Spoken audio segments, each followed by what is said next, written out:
del Save Jacquien i vos anem a presentar el llibre de les faules d'Isop. Aquest ha sigut escollit per llegir-lo al pla de foment lector de la nostra escola, des d'infantil fins a sisè de primària.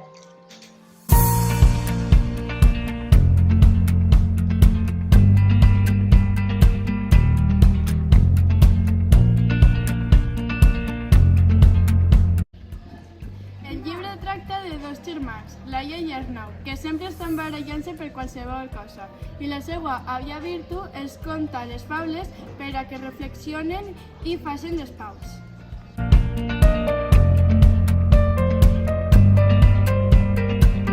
Una faula és un relat breu en el qual els protagonistes són animals amb qualitats humanes que acaben amb una conclusió moral que ens ajuda a millorar com a persones i a reflexionar.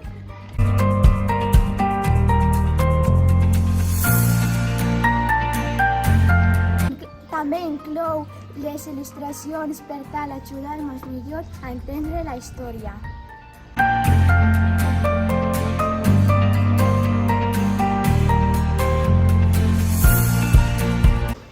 Una de les faules que més ens ha agradat és la del millor i el pitjor del món, ja que ens fa reflexionar sobre la importància de ser educats, pensar i saber parlar per tal de que la resta ens valore positivament.